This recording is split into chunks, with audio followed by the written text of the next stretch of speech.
Bien, alors on va s'occuper, avant de passer à la suite, on va s'occuper de ce bloc de la page 2. On va peut-être enregistrer tant qu'on est igné, parce qu'il ne faudrait pas perdre ça. J'enregistre plus que je le ferai en vraie production, évidemment. Hein. Mais voilà, 172. Voilà, c'est enregistré.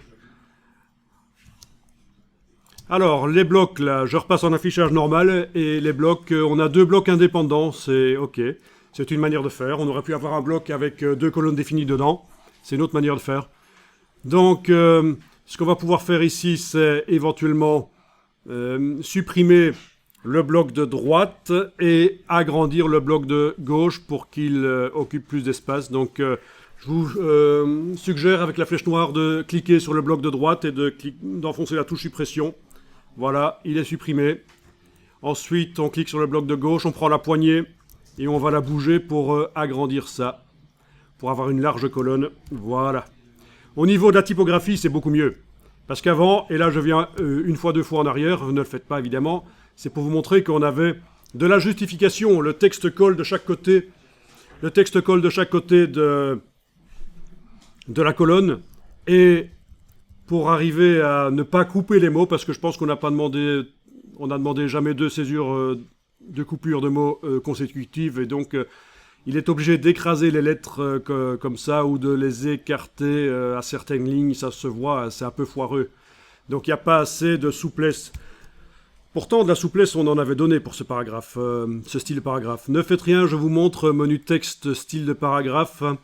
On n'a pas seulement fait que de demander que le texte soit justifié, c'est-à-dire qu'il colle de chaque côté de la colonne, aussi dans les options de justification, qui sont où? Les options de justification. Bon, vous les avez vues? Justification, ça s'appelle tout simplement. Voilà, justification. Ouais, je confirme, on avait été modifier les choses ici dans ce document.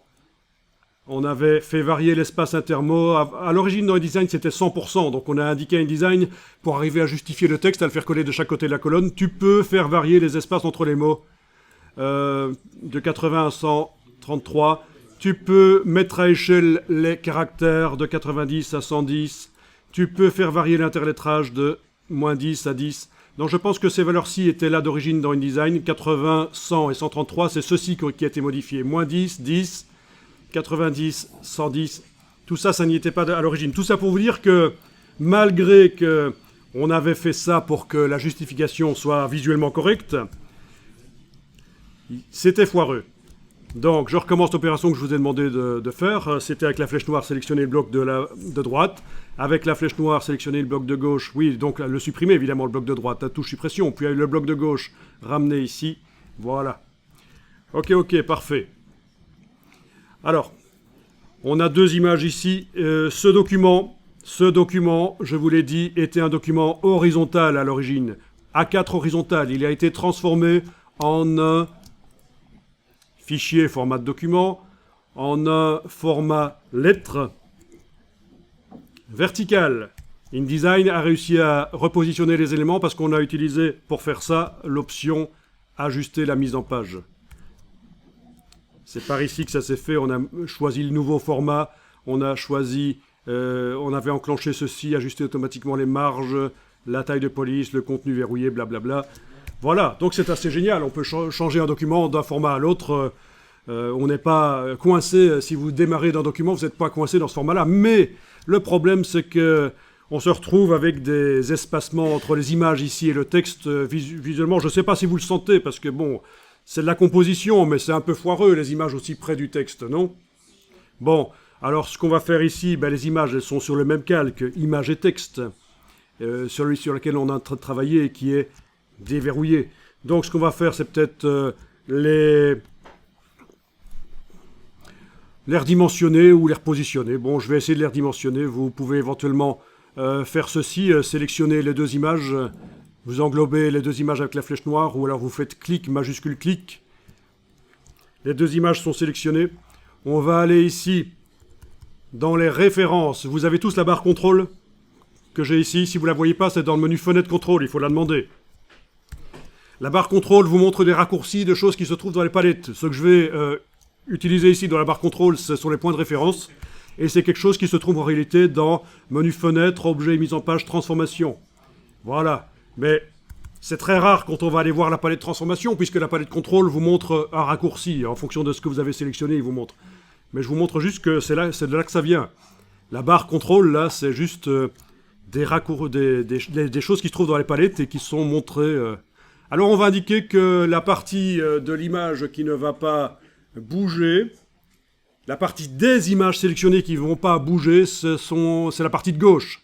Parce qu'en fait, je veux redimensionner l'image par la droite, c'est la droite qui va bouger. Mais la gauche doit rester en place, et donc le point de référence sert à indiquer ça. La partie gauche de l'image ne va pas bouger. Quelle est la largeur des images? Elles ont toutes les deux la même largeur. Sinon, il serait indiqué rien du tout ici. Mais comme elles ont la même largeur, il est indiqué là. Et je vais ici diminuer. Voilà, vous voyez? En dessous, là, le bord de l'image qui bouge. On voit, hein, là, que ça bouge. Quand je suis en train de diminuer. Voilà. Vous bougez de manière à obtenir quelque chose qui vous paraît gracieux. J'ai mis 52 mm ici. Voilà. Et donc je pense qu'au niveau présentation, c'est un peu plus gracieux. En fait, il faut... bon, il y a des règles au niveau composition. Déjà, il faut s'inspirer des choses existantes. Regarder des magazines. Beaucoup de magazines commencent à mis en page, des bons magazines pour bien faire. Il y en a des gratuits, hein. Ne me dites pas que ça coûte cher. Je suis passé l'autre jour chez un restaurant, un petit restaurant où ils vendent du pain. Ils avaient des magazines gratuits, de très belles factures. Et il y en a, hein, voilà, parce que ce sont les gens qui mettent des publicités dans les magazines qui payent en fait. Hein. C'est pour ça que c'est gratuit, ces magazines-là. Ce sont des petits magazines régionaux et c'était très bien fait. Donc voilà, je vous dis pas qu'il faut dépenser de l'argent dans des magazines. Sinon, vous avez aussi Pinterest. Pinterest qui vous permet d'avoir énormément de collections. Il y a des gens qui font des collections Pinterest avec des mises en page. Voilà, il suffit de taper InDesign Pinterest et vous trouverez plein de gens qui sont dans la mise en page et qui, pour se constituer une base documentaire, font des comme ça collections Pinterest. Donc en fait, voilà, ça ne coûte rien. Quand je vous dis les magazines, il faut se cultiver et regardez comment ça marche. Vous ne devez pas nécessairement en acheter. Alors ici, avec la flèche noire, on va repositionner les images parce que c'est foireux. On va prendre la flèche noire, cliquer sur le réticule ici et... Normalement, oui, vous avez un cadre brun qui apparaît si vous êtes, même si vous n'êtes pas en affichage normal d'ailleurs. Je suis en affichage aperçu et je le vois. Vous avez un cadre brun qui apparaît sur les limites de l'image. Vous faites un cliquer glisser avec la touche majuscule et vous arrivez à repositionner l'image. Bien sûr, ici, un format vertical d'image pour un crocodile qui est horizontal dans l'image, c'est foireux. C'est peut-être pas là qu'il fallait le mettre, vraiment. C'est un peu foireux, mais bon. Même chose pour l'image d'en bas, on clique sur le réticule central avec la flèche noire, on voit les limites de l'image qui apparaissent en brun, cliquez glisser en enfonçant la touche majuscule, comme ça bouge parfaitement à l'horizontale et vous allez pouvoir repositionner. Mais c'est clairement foireux. Ces formats verticaux ne conviennent pas pour des crocodiles comme ça. Voilà, voilà. Vous allez enregistrer le document, on n'est jamais trop prudent. 173 cette fois-ci.